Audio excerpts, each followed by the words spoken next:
మన రక్షకుడైన యేసుక్రీస్తు నామములో అందరికీ వందనాలండి. ఈరోజు దేవుని మాటలు విలాపవాక్యములు 3వ అధ్యాయము 33వ వచనము.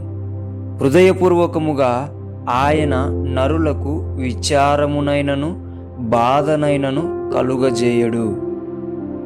ప్రియమైన దేవుని బిడ్డలారా, విచారమైన జీవితం నీ జీవితం కొనసాగుతుందేమో, బాధకరమైన జీవితం నీ జీవితం కొనసాగుతుందేమో.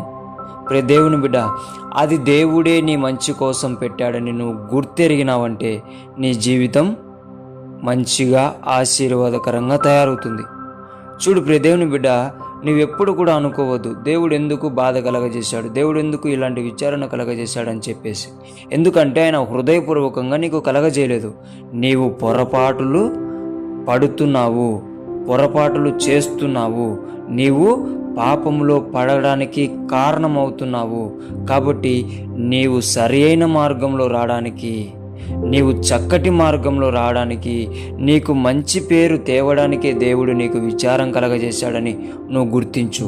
నీకు గొప్ప ఆశీర్వాదం ఇవ్వడానికే బాధ కలగజేశాడని నువ్వు గుర్తించు. దేవుడు హృదయపూర్వకంగా ఏది చేయడండి నరులకు. ఎందుకంటే నరులంటే ఆయనకి ఎంతో ఇష్టం. ఎందుకంటే ఆయన రూపంలో, ఆయన స్వరూపంలో చేసుకున్నాడు. అటువంటి బిడ్డలకైనా బాధ కలగజేయడు, విచారం కలగజేయడు. విచారం బాధ కలుగుతుందంటే కారణం ఏంటంటే మనము ఏదో పొరపాటు చేస్తున్నాం, మనం ఎక్కడో దేవుని దగ్గర పడిపోతూ ఉంటున్నాం.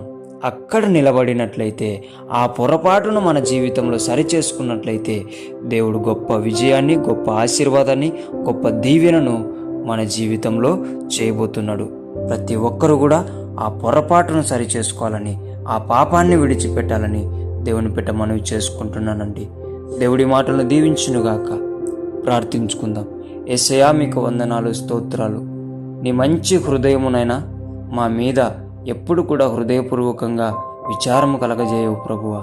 నా తండ్రి, మా మీద కోప్పడవయ్యా, మా మీద బాధలు పెట్టవు ప్రభువా. కానీ మా పొరపాటులు మేము సరిచేసుకోవడానికి మాత్రము నాయనా నీవు చేస్తున్న ఈ బాధను, ఈ విచారమును మేము గుర్తించి ప్రభువా, ఏ బిడ్డ అయితే నీకు నాన్న తండ్రి బాధకరంగా ఉంటున్నారో వారితో మాట్లాడి మార్చమని, యేసు నామంలో వారి జీవితంలో పొరపాటును సరిచేసుకునే బిడ్డలుగా లేవనెత్తమని యేసు నామంలో ప్రార్థిస్తున్నాం తండ్రి. ఆమేన్.